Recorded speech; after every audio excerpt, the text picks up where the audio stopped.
Assalamualaikum warahmatullahi wabarakatuh.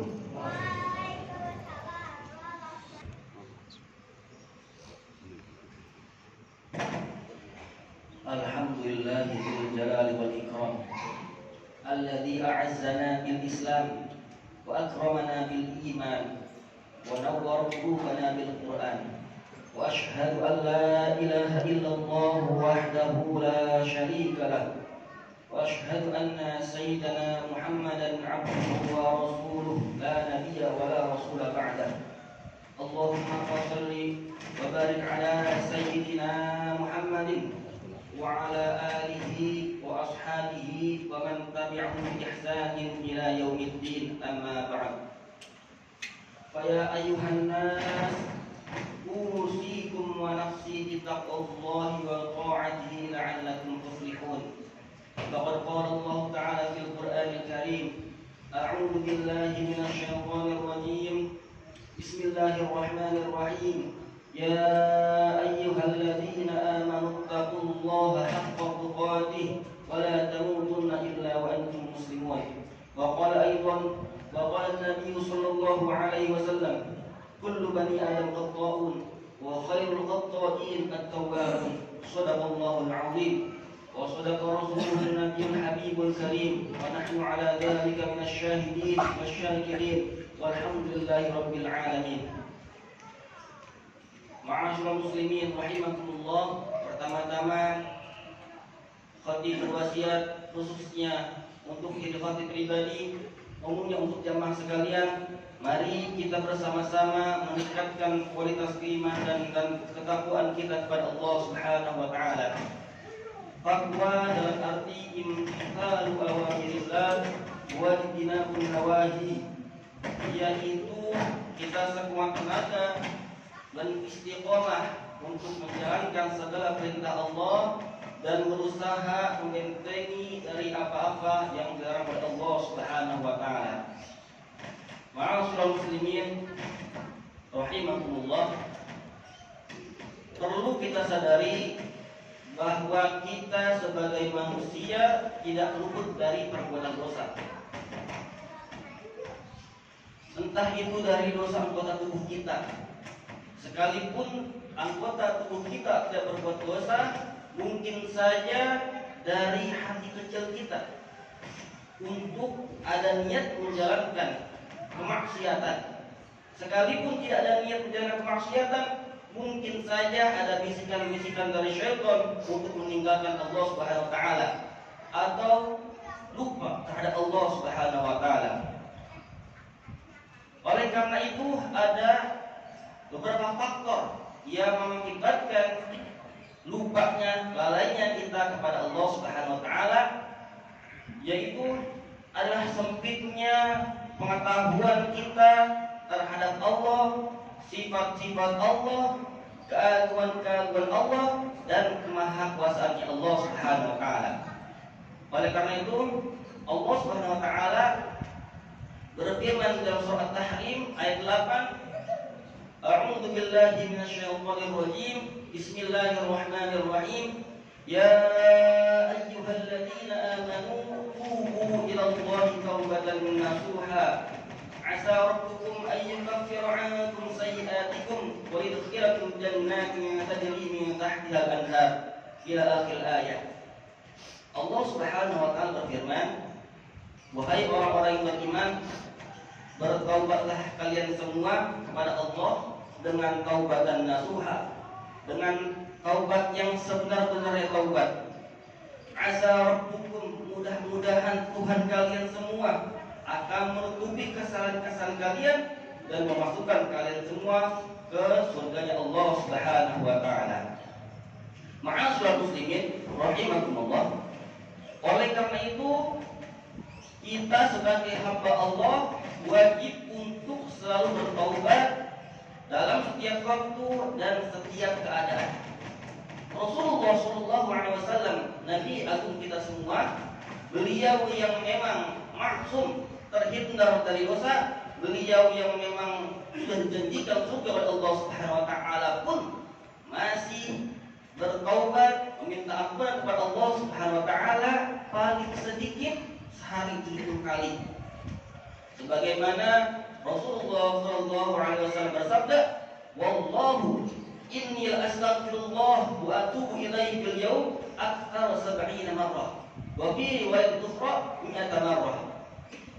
Kata kanjeng Nabi, "Allah, demi Allah, sesungguhnya aku astagfirullah, memohon ampunan kepada Allah, wa atubu ilaihi, dan bertobat kepadanya fil yaum, di setiap harinya, aktsar 70 marrah, lebih dari 70 kali." Dan berarti lain 100 marrah, 100 kali.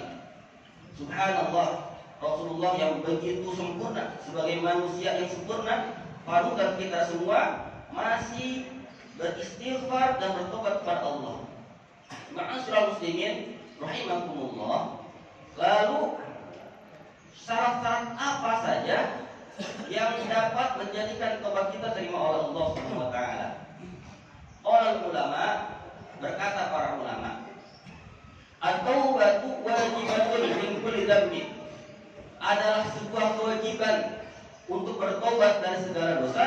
Fa in kanatil ma'siyatu bainal 'abdi wa bainallah ta'ala, jikalau apabila ada maksiat itu hanya antara hambanya dengan Allah, la tata'allaq bi haqqi adamiyyin, tidak berkaitan dengan hak adami atau hak secara manusia, falaha salasatu syurut, kata para ulama ada 3 syarat.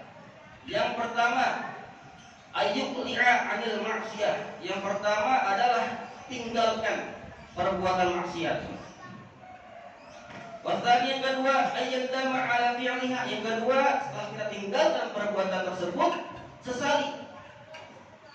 Kita adanya penyesalan betul-betul dari diri kita, dari hati kita terhadap perbuatan maksiat tersebut. Yang ketiga, ayyazima alla yamuta ilaiha abadan, yaitu bertekad bersungguh-sungguh untuk tidak mengulangi perbuatan tersebut selama-lamanya. Fa in tidak ahadu salasah lam tasih taubatuhu, jika apabila tidak terpenuhi salah satu dari ketiga tersebut, maka tidak sah taubatnya. Ma'asyiral muslimin rahimakumullah. Ada kisah yang masyhur yang mengisahkan tentang seorang laki-laki yang telah membunuh 100 orang dan taubatnya diterima oleh Allah Subhanahu wa taala. Diriwayatkan oleh Abi Sa'id bin Malik bin Sunan Al-Khudri radhiyallahu taala anhum, anna Nabi sallallahu alaihi wasallam, Rasulullah sallallahu alaihi wasallam bersabda bahwasanya ada seorang sebelum kalian semua, kata kanjeng Nabi kepada para sahabat, yang dia itu telah membunuh 99 jiwa. Lalu Allah memberikan hidayah kepadanya untuk bertaubat. Dia pengen bertaubat, lalu bertanya kepada orang-orang, di mana aku bisa menemukan orang yang alim? Lalu ditunjukkan kepada seorang rahib. Bertanya dia kepada rahib, wahai rahib,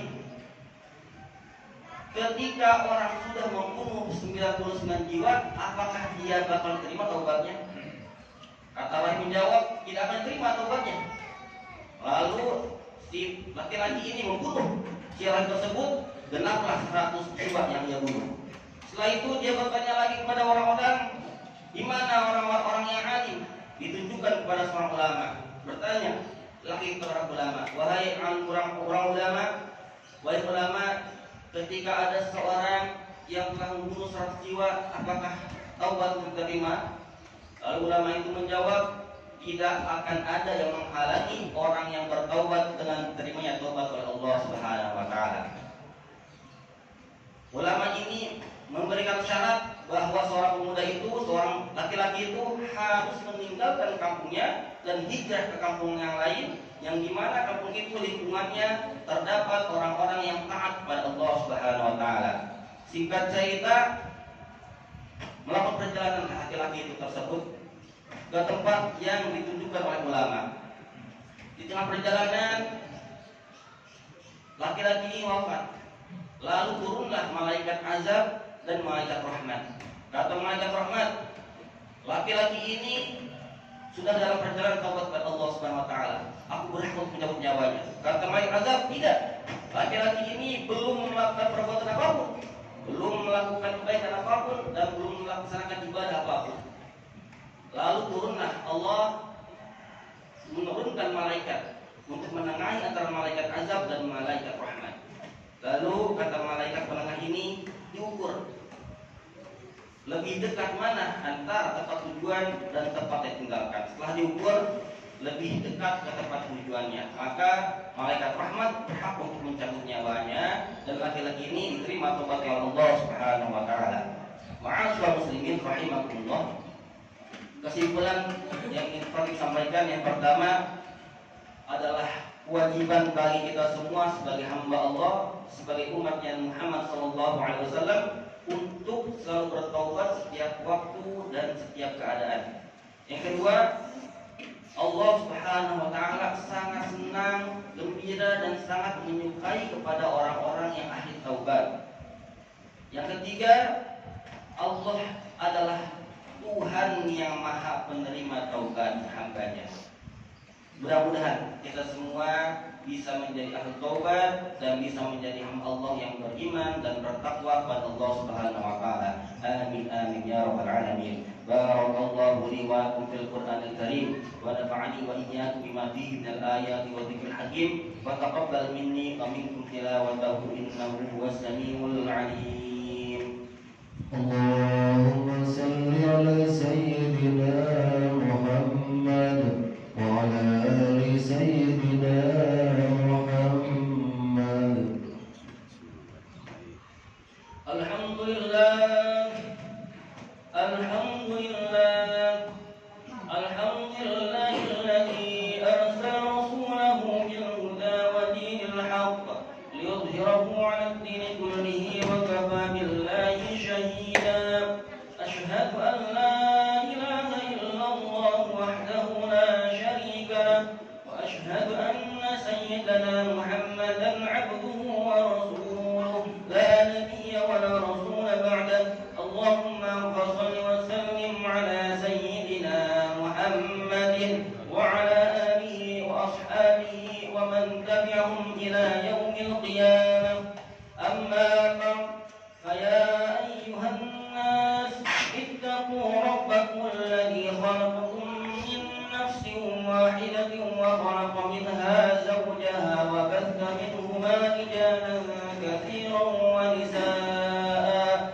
Wattaqullaha alladhi tasaaluna bihi wal arham innallaha kana 'alaykum raqiba. فقد قال الله تعالى في القرآن الكريم: أعوذ بالله السميع العليم من الشيطان الرجيم إن الله وملائكته يصلون على النبي يا أيها الذين آمنوا صلوا عليه وسلموا تسليما. اللهم صل على سيدنا محمد وعلى آل سيدنا محمد كما صليت على سيدنا إبراهيم وعلى آل سيدنا إبراهيم وبارك على سيدنا محمد وعلى آل سيدنا محمد كما باركت على سيدنا إبراهيم وعلى آل سيدنا إبراهيم في العالمين إنك حميد مجيد. اللهم اغفر للمسلمين والمسلمات والمؤمنين والمؤمنات الأحياء منهم والأموات إنك سميع قريب مجيب الدعوات ويا قاضي الحاجات. اللهم أنت ربنا لا إله إلا أنت خلقتنا ونحن عبيدك ونحن على عهدك ووعدك ما استطعنا نعوذ بك من شر ما صنعنا نبوء لك بنعمتك علينا ونبوء بذنوبنا فاغفر لنا فإنه لا يغفر الذنوب إلا أنت. اللهم أعز الإسلام والمسلمين. اللهم انصر إخواننا المسلمين والمجاهدين في فلسطين وفي كل مكان وفي كل زمان. اللهم ثبت إيمانهم وأنزل السكينة على قلوبهم ووحد صفوفهم.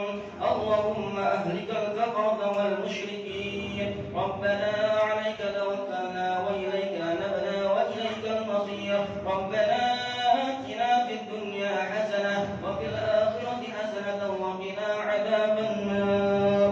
عباد الله إن الله يأمر بالعدل والإحسان وإيتاء ذي القربى وينهى عن الفحشاء والمنكر والبغي يعظكم لعلكم تذكرون فاذكروا الله العظيم يذكركم واشكروه على نعمه يزدكم ولذكر الله أكبر. أقم الصلاة.